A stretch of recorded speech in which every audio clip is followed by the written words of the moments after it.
If your family tells you sharing is caring when it comes to your life-saving medication, this story will show you exactly what that leads to. My name is Madison, and what happened to me in that courtroom changed everything. I never thought I'd be the kind of person to collapse in front of a judge, but here's the thing about epilepsy. It doesn't care about your schedule, your dignity, or your family's opinion of your condition. And trust me, my family had plenty of opinions. It started when I was 16. One moment I was studying for my SATs in my bedroom. The next I was waking up on the floor with my mom standing over me, looking more annoyed than concerned. "Madison, what are you doing? You're going to be late for dinner." She thought I was being dramatic, even when the paramedics arrived and explained what a seizure looked like. Even when the neurologist at the hospital handed her pamphlets about epilepsy, she kept saying, "But she seems fine now." That was 12 years ago. 12 years of living with complex partial seizures. 12 years of taking medication twice daily at exact times. 12 years of my family treating my medical condition like an inconvenience they had to tolerate.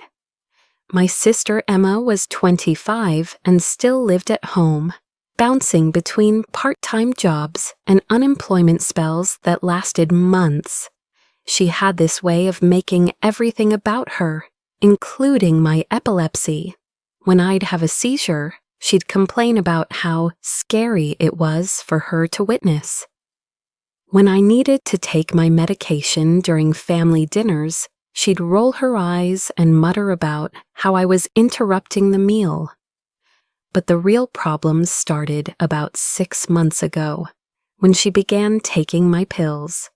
It was subtle at first. I'd count my medication before bed, a habit my neurologist drilled into me, and find 1 or 2 missing. When I asked Emma about it, she'd shrug. "Maybe you miscounted. You know how scatterbrained you get?" My parents backed her up. "Madison, you're being paranoid. Emma wouldn't take your medication. What would she even do with it?" I found out later she was selling them. Apparently, some of the kids from her community college thought my seizure medication would give them a high. It doesn't, it's not that kind of drug. But Emma was charging $20 per pill and telling people it was prescription speed. $20 for medication that kept me from having seizures that could literally kill me. The stealing escalated. 3 pills missing, 5 pills missing, an entire week's worth gone. Each time, my parents defended her. "Maybe you dropped them," my mom would say. "You know how clumsy you get when you're stressed." My dad was even worse. "Madison, your sister has her own problems to deal with. Stop blaming her for your carelessness." My neurologist, Dr. Patricia Williams, noticed the pattern during my quarterly checkup. She pulled up my seizure diary. Yes, I had to keep a diary of every episode, and frowned at the screen. "Madison, I'm seeing more breakthrough seizures in the past 3 months than you've had in the past 2 years. Are you taking your medication consistently?" I wanted to tell her the truth. I wanted to explain that my family thought my epilepsy was something I could just manage better if I tried harder, that they treated my medication like shared property. Instead, I said, "I think I've been under more stress lately." Dr. Williams leaned forward, her voice gentle but firm. "Madison, epilepsy medication isn't like a vitamin you can skip when you're busy. These drugs maintain a therapeutic level in your blood. When that level drops, even for a day, you're at risk for breakthrough seizures. And breakthrough seizures can trigger status epilepticus, which can be fatal. Fatal. She'd explained this before, But hearing it again while knowing my medication was disappearing made my chest tight. I nodded and promised to be more careful, knowing full well that careful wouldn't stop Emma from taking my pills. The worst part wasn't the seizures, though having 3 in 1 week was terrifying. The worst part was how my family reacted when I tried to address it. I bought a locking pill organizer and kept it in my bedroom. Emma complained to our parents that I was being secretive and acting like she's a criminal. They made me move the organizer back to the kitchen so the family can help monitor your medication schedule. Help monitor. As if forgetting to take seizure medication was my problem, not my medication being stolen.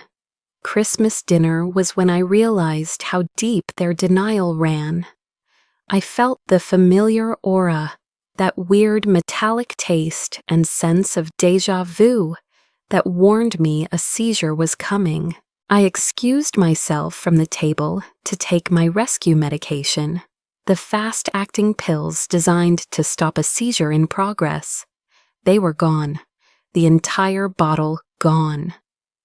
I had the seizure right there in the dining room, convulsing next to the table while my extended family watched in horror. When I came to, my aunt was holding my head and my uncle was on the phone with 911. My parents were annoyed, not concerned, annoyed. "Madison, you're ruining Christmas," my mother hissed, while the paramedics checked my vitals. "Can't you control these episodes better? Emma's friends are here." Emma's friends, who she'd probably sold my rescue medication to. The paramedics recommended I go to the hospital for evaluation, but my parents refused. "She's fine," my dad insisted. "This happens sometimes. She just needs to rest."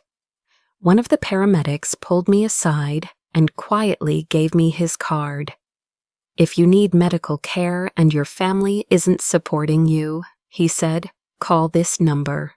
No one should have to manage epilepsy without proper medication access.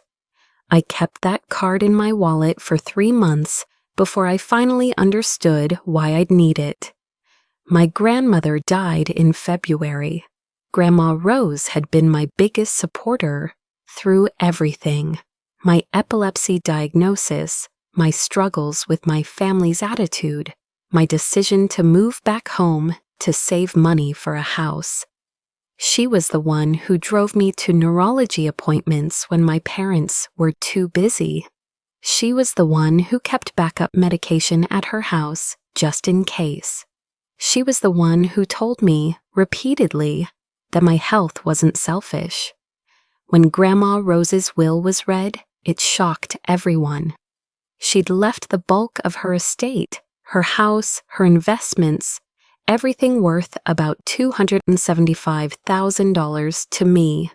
The will explicitly stated it was because I had been her primary caregiver for the past 5 years, helping with her medications, driving her to appointments, and staying overnight when she was sick. Emma lost her mind. "That's not fair," she screamed at the lawyer. "I'm family too. Madison already gets all the attention because of her condition. Now she gets all the money too?" My parents supported Emma's outrage. Within a week, they'd hired a lawyer to contest the will. They claimed I had manipulated Grandma Rose, that my epilepsy had made me emotionally unstable, and that Grandma Rose couldn't have been thinking clearly when she made me the primary beneficiary. The court hearing was scheduled for a Tuesday morning in April. I woke up that day to find my entire month's supply of medication gone. Gone.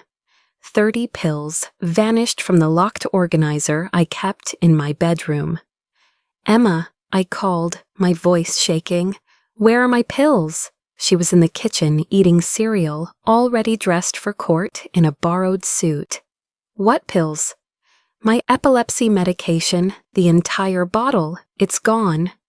Emma shrugged, not even looking up from her cereal. Maybe you lost them. You know how forgetful you get. My parents appeared in the kitchen, both dressed professionally for court. Madison, what's all this noise about? My mother asked. Someone took my medication, all of it. I don't have any pills left, and we have to be in court in 2 hours. My father checked his watch impatiently. Well, you'll have to manage without them for today. We can't be late to court because you misplaced your pills. I didn't misplace them. They were stolen. Stop accusing your sister, my mother snapped. Emma, tell Madison you didn't take her medication. Emma looked right at me and said, I didn't take your medication, Madison. Maybe if you weren't so stressed about court, you'd remember where you put them. I felt that familiar metallic taste starting in my mouth, the warning sign. Without my morning medication, without the therapeutic level in my bloodstream, I was already becoming vulnerable to breakthrough seizures.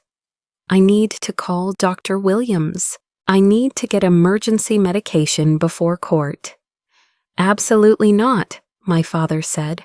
We're not delaying this hearing because you want to be dramatic about your condition. Take an ibuprofen and let's go. Take an ibuprofen. For epilepsy. The courthouse was downtown, an imposing building with marble floors and high ceilings that echoed every footstep. Judge Patricia Morrison was a woman in her 60s, with silver hair and sharp eyes, who looked like she didn't tolerate nonsense from anyone. The hearing was supposed to be straightforward. Emma's lawyer would argue that the will was invalid. Our family lawyer would defend Grandma Rose's wishes, and the judge would decide. I sat at the defendant's table next to Mr. Harrison, the elderly lawyer who had helped Grandma Rose write her will. He was a kind man who had known my grandmother for 30 years, and he kept glancing at me with concern. Madison, you look pale. Are you feeling all right? I wasn't. The metallic taste was getting stronger, and I was starting to feel that weird sense of unreality that preceded my seizures. But my family was sitting directly behind us, and I could feel my mother's eyes boring into my back every time I shifted in my seat. I'm fine, I whispered. Judge Morrison called the hearing to order and began by reviewing the terms of Grandma Rose's will. She explained that the primary issue was whether my grandmother had been of sound mind when she designated me as the primary beneficiary, and whether there was evidence of undue influence. Emma's lawyer went first, painting a picture of me as a manipulative granddaughter who had taken advantage of an elderly woman's sympathy. He claimed my epilepsy made me emotionally volatile, and that I had isolated Grandma Rose from the rest of the family. Then Judge Morrison called me to testify. I stood up to walk to the witness stand, and the room tilted slightly. The metallic taste was overwhelming now, and I was starting to see those weird flashing lights in my peripheral vision that meant a seizure was imminent. But I couldn't stop. Not now. Not when Emma's lawyer was claiming I was unstable. Not when my parents were supporting Emma's bid to steal my inheritance. Judge Morrison asked me to state my name for the record. Madison Claire Thompson, I said, gripping the edge of the witness stand. Ms. Thompson, can you tell the court about your relationship with Rose Thompson? I began to explain how I had been Grandma Rose's caregiver, how I had driven her to medical appointments, helped her manage her medications, stayed overnight when she was sick. But as I spoke, the courtroom started to feel surreal, like I was watching myself from outside my body. Ms. Thompson, are you all right? Judge Morrison asked. I tried to answer, tried to say I was fine, but the words came out slurred. The last thing I remember is Judge Morrison standing up from her bench, her eyes wide with concern, as I collapsed to the floor of the courtroom. I woke up in an ambulance with a paramedic, the same one who had given me his card at Christmas, checking my blood pressure. Hey there, Madison, you're okay. You had a seizure in court. Do you remember? Everything came flooding back. The missing medication, the court hearing, collapsing in front of Judge Morrison while my family watched. My pills, I whispered. Someone took all my pills. The paramedic's expression hardened. When was the last time you took your medication? Yesterday morning. I was supposed to take it this morning, but the entire bottle is gone. He made a note on his clipboard. Madison, we're taking you to St. Mary's Hospital. The judge ordered immediate medical evaluation, and she's postponed the hearing until you're cleared by a neurologist. At the hospital, everything changed. Dr. Williams met us in the emergency room, her face grim. Madison, I got the call from the court. Tell me exactly what happened with your medication. This time I told the truth, all of it. The months of missing pills, Emma's dismissive attitude, my parents' refusal to acknowledge the theft, the complete disappearance of my medication the morning of court. Dr. Williams ordered immediate blood work to check my medication levels. When the results came back an hour later, she was furious. Madison, your therapeutic levels are dangerously low. Based on these numbers, you haven't had consistent medication in your system for weeks. This is medical neglect. She made several phone calls to the court, to the pharmacy, to hospital administration. Within 2 hours, a social worker named Janet Mills arrived to interview me about my living situation and medication access. Madison, I understand you live with your parents and sister. Is that correct? Yes, Arthing. And they have access to your medication? I nodded, finally understanding why the paramedic had given me his card, why Dr. Williams looked so angry, why Judge Morrison had ordered immediate medical intervention. This isn't normal family dynamics, Janet said gently. Adults with chronic conditions have the right to secure medication storage and family support for their medical needs. What you're describing is medication theft and medical neglect. The pharmacy investigation started that afternoon. Detective Lisa Rodriguez from the police department's fraud unit met me at the hospital with printouts of my prescription history.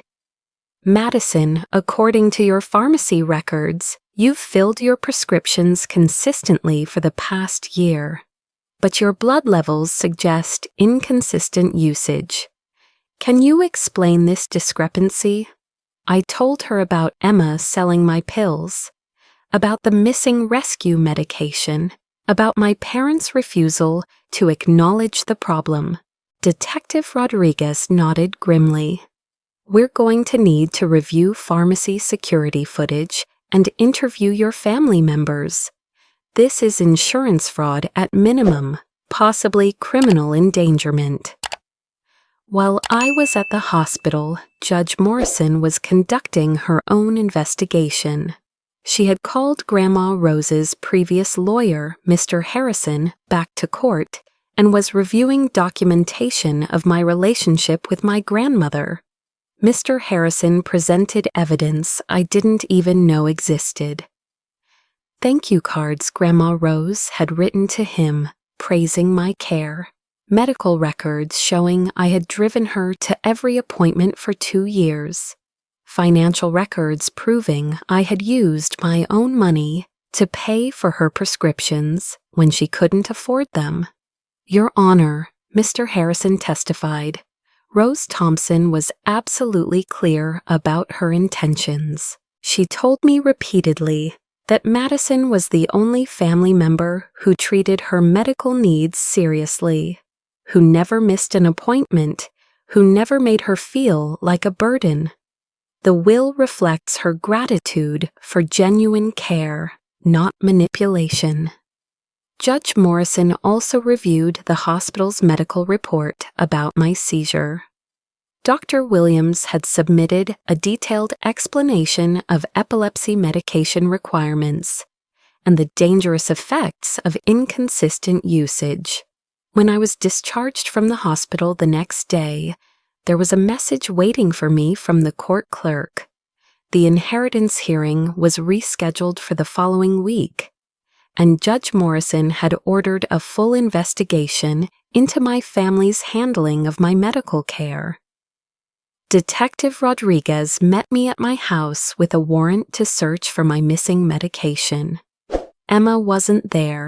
She was at her friend's house, my parents said. But the search revealed something I hadn't expected. Hidden in Emma's bedroom were 3 full bottles of my medication, pills she hadn't sold yet because she was waiting for finals week when college students would pay more. 3 bottles, 90 pills, medication that could have prevented weeks of breakthrough seizures. Madison, Detective Rodriguez said, holding up the bottles. This is evidence of felony theft of prescription medication and insurance fraud. Your sister has been stealing medication that your insurance paid for and selling it illegally. But the investigation revealed something even more disturbing. In Emma's text messages, Detective Rodriguez found conversations between Emma and my parents about my dramatic episodes and how they were tired of Madison getting all the attention. One text from my mother to Emma read, "Don't worry about her pills. She's been having seizures for years and she's fine. She just likes the sympathy." Another from my father, "Madison needs to learn to manage her condition better instead of depending on medication for everything." They knew Emma was taking my medication. They knew I was having more seizures, and they had decided my health was less important than avoiding family conflict. Janet Mills, the social worker, reviewed the evidence with me and Dr. Williams the day before the rescheduled court hearing. "Madison, what your family has done constitutes medical neglect of a disabled adult. You have grounds for criminal charges, and this evidence will be presented to Judge Morrison tomorrow." For the first time in months, I had taken my medication consistently for 3 days straight. My head was clear. The constant anxiety about when the next seizure might hit was gone, and I could think strategically about what came next. Dr. Williams had connected me with a disability rights attorney named Sarah Chen, who specialized in medical neglect cases. Sarah reviewed the police report, the pharmacy records, and the hospital documentation with methodical precision. "Madison, your family's behavior isn't just unsupportive, it's criminal.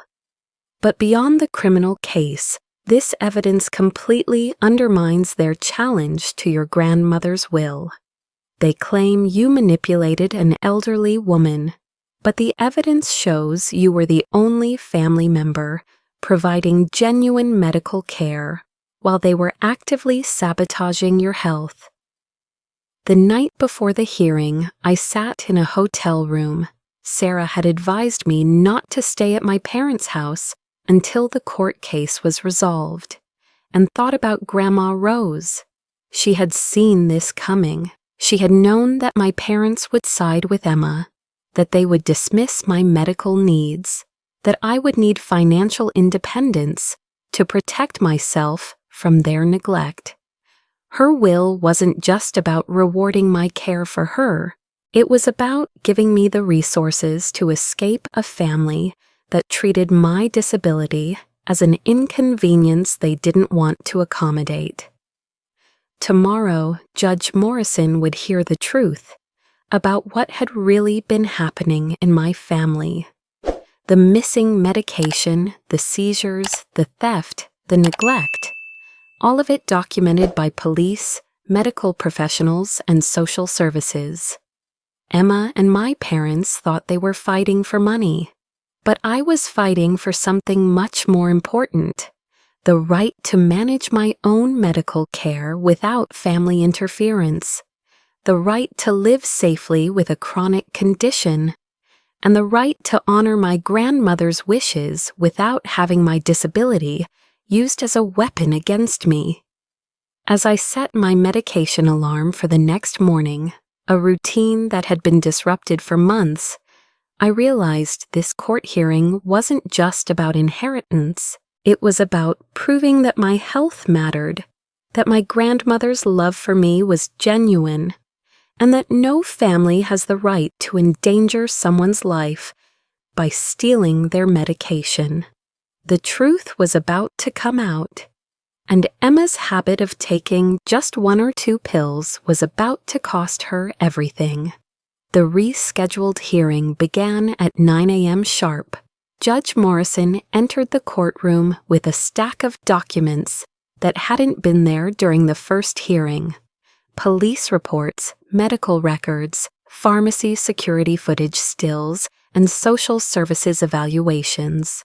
Emma sat at the plaintiff's table looking nervous, constantly checking her phone.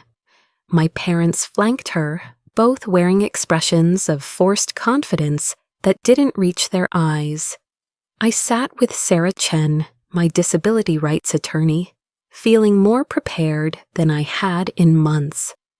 3 days of consistent medication had cleared the fog from my brain, and for the first time since this whole nightmare began, I felt like myself again.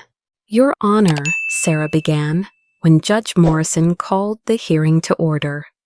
"New evidence has come to light that fundamentally changes the nature of this case. We're no longer simply defending Rose Thompson's will. We're addressing a pattern of criminal behavior that validates exactly why Mrs. Thompson chose to protect her granddaughter through this inheritance." Judge Morrison nodded grimly.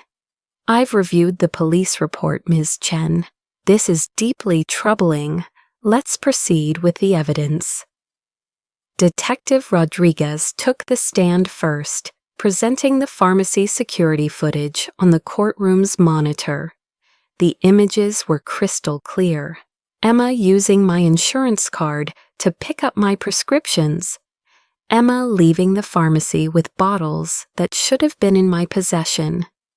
Emma meeting with young people in the parking lot and exchanging small items for cash.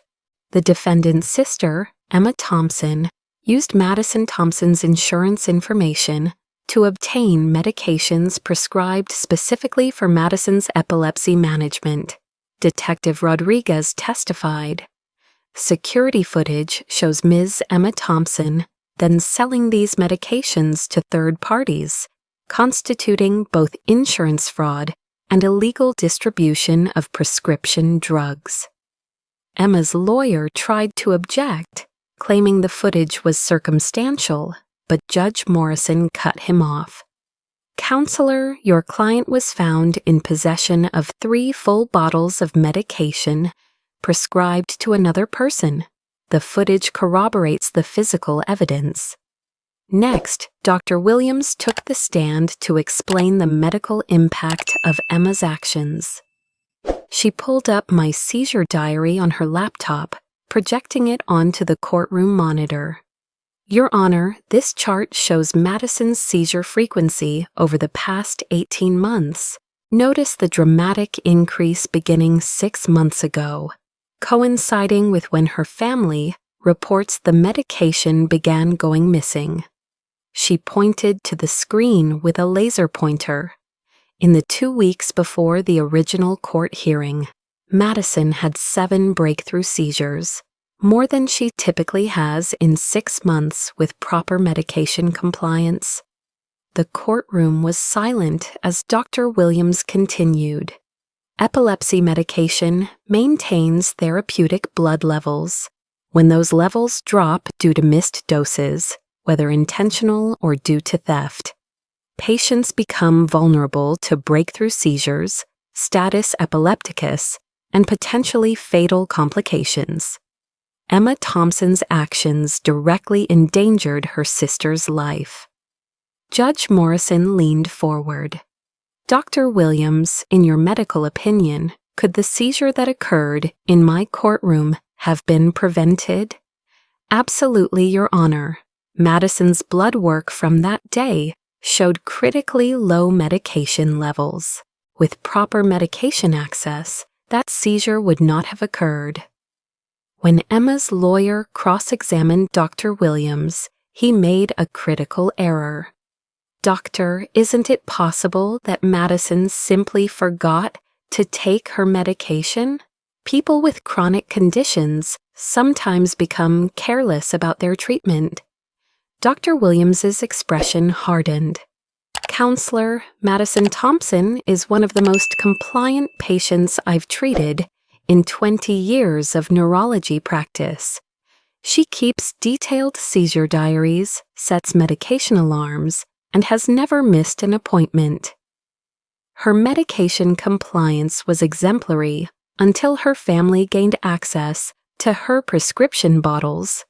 The pharmacy manager, Robert Chen, testified next about the suspicious patterns they'd noticed. We flagged Madison Thompson's account 3 months ago because someone was picking up her prescriptions at unusual times and asking questions about the medication's street value. When we reviewed our security footage after the police investigation began, we realized it was consistently the same person, her sister Emma. But the most damaging testimony came from my grandmother's former home health aide, Maria Santos, who had worked with Grandma Rose for the last year of her life. Mrs. Rose talked about Madison constantly, Maria testified. She would say, Madison is the only one who understands what it's like to need medication, to live normally. She never makes me feel like a burden. Mrs. Rose was very worried about Madison's family situation.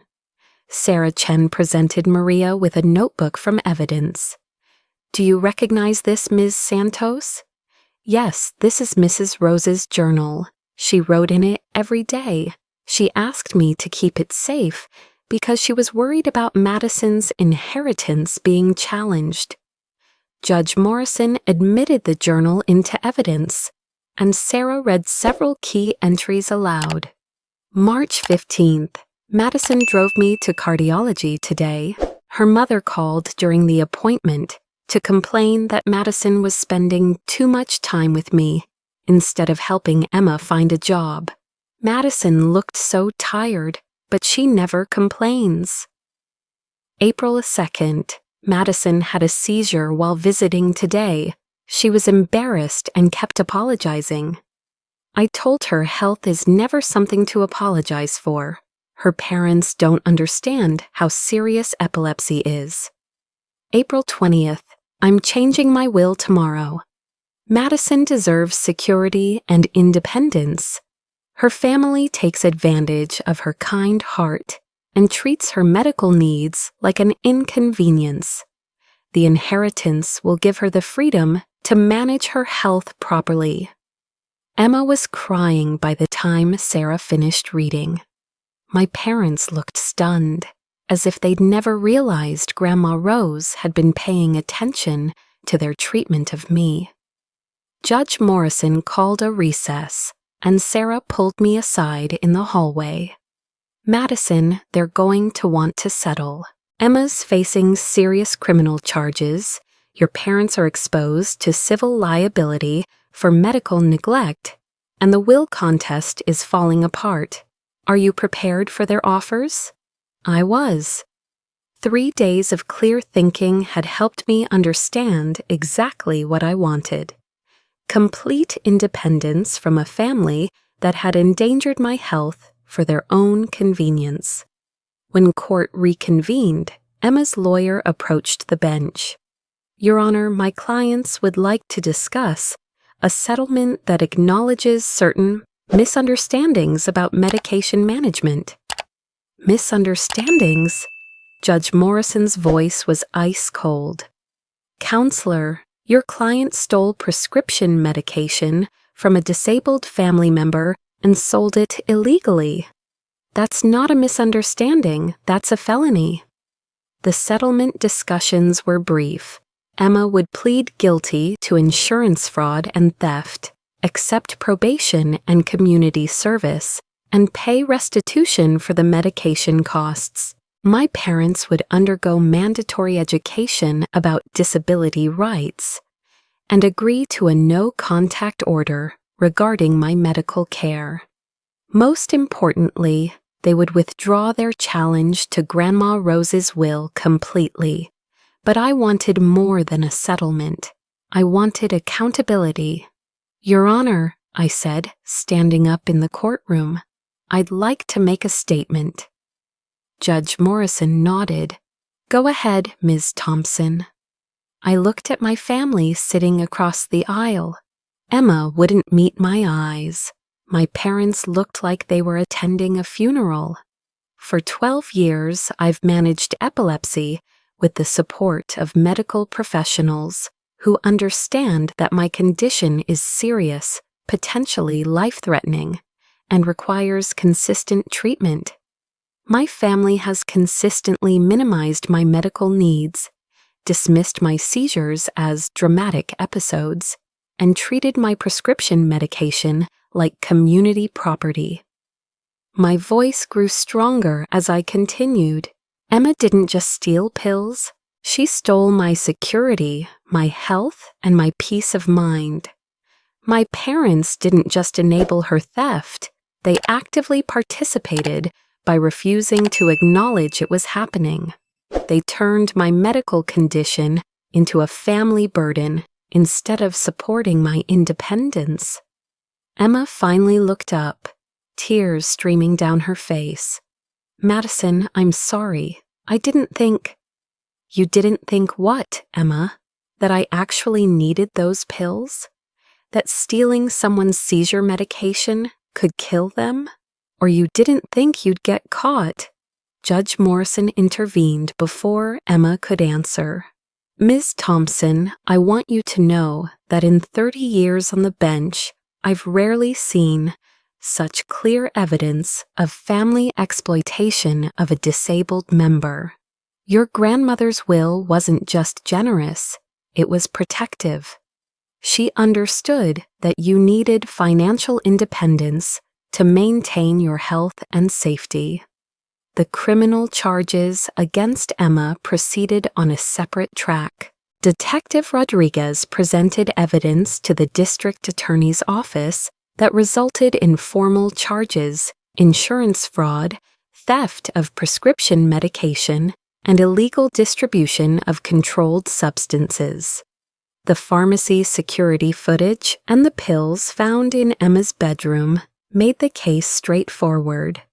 Emma's sentencing hearing was held 6 weeks later. By then, the local news had picked up the story.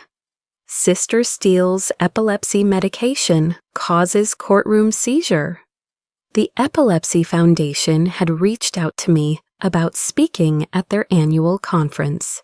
Disability rights organizations were using my case as an example of family medical abuse.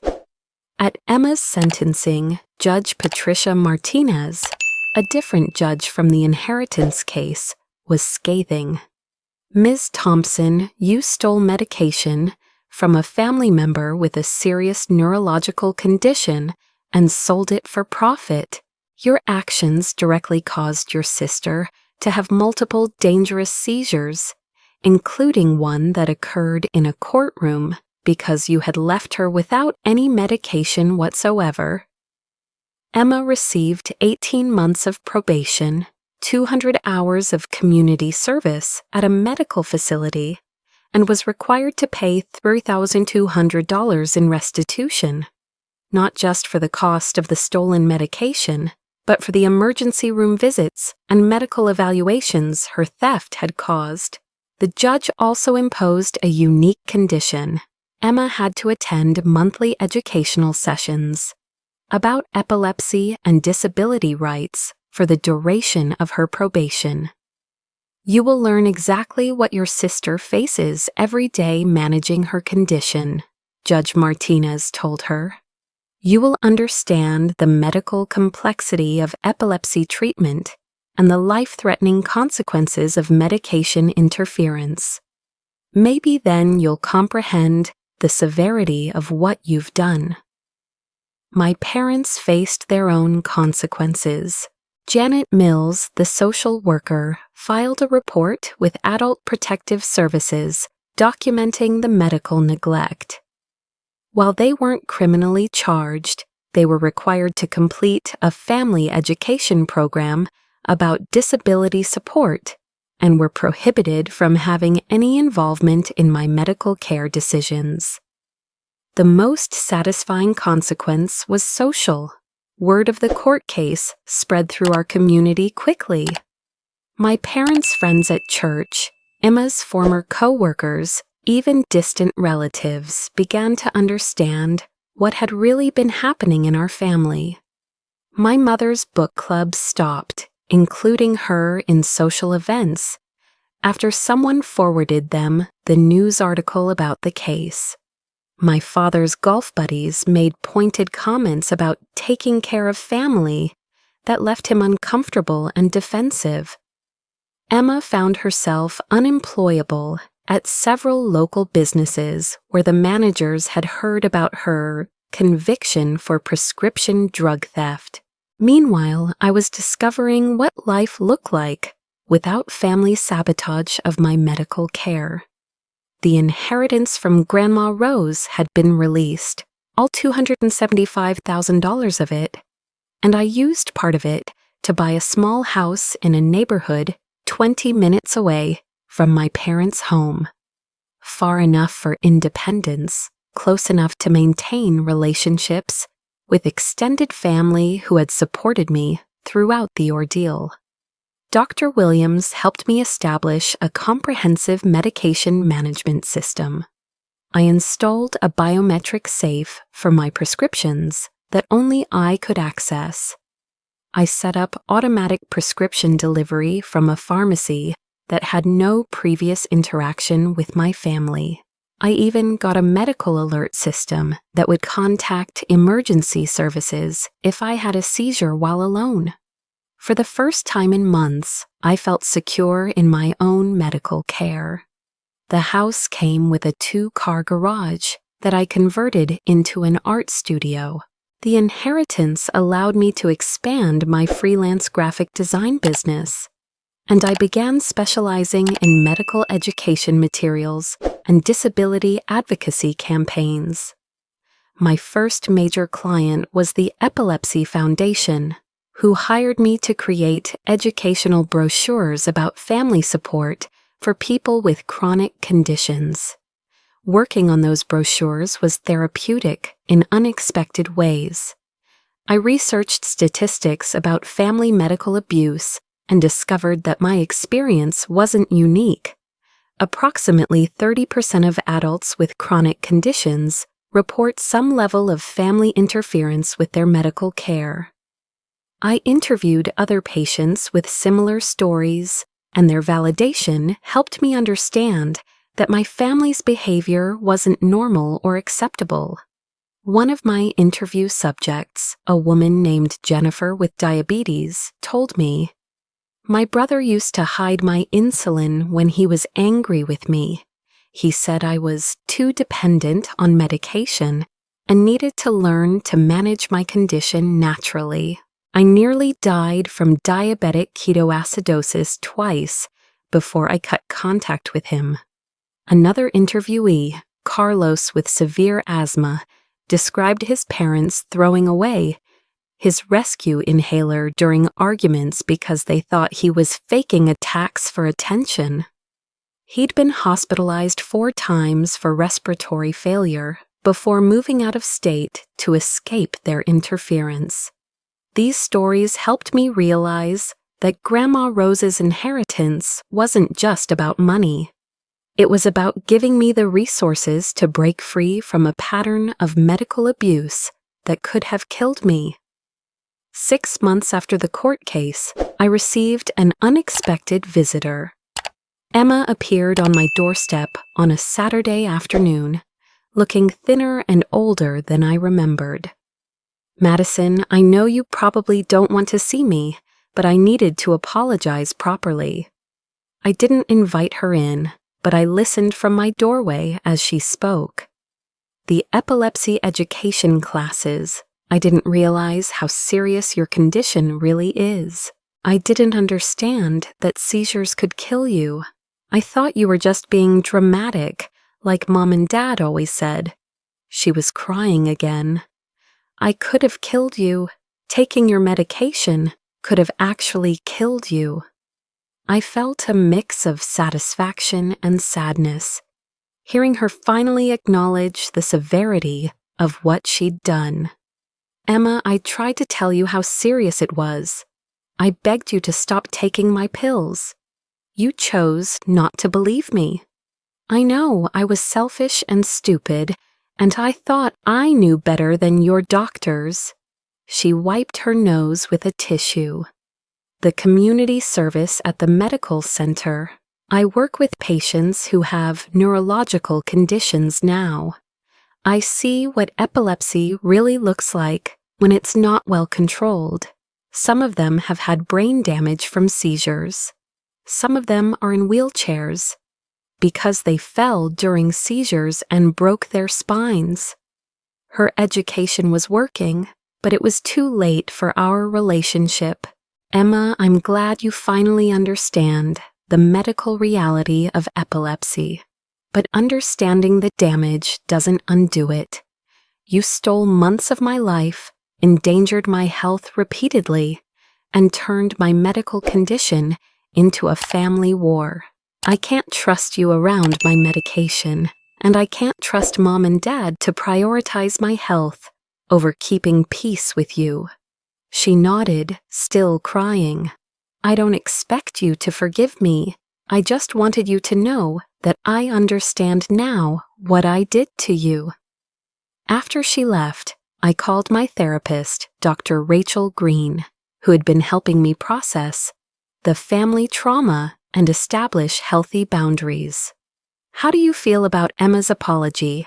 Dr. Green asked during our session that week.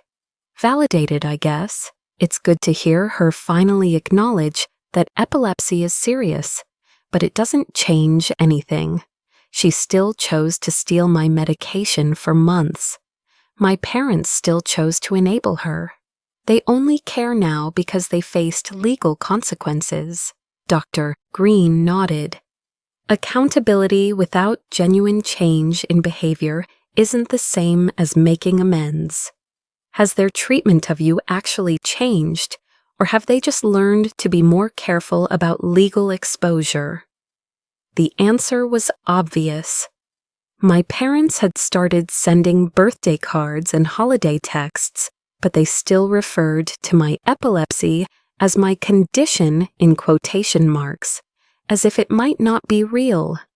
They still made excuses for Emma's behavior, calling it a mistake, rather than acknowledging the pattern of theft and endangerment.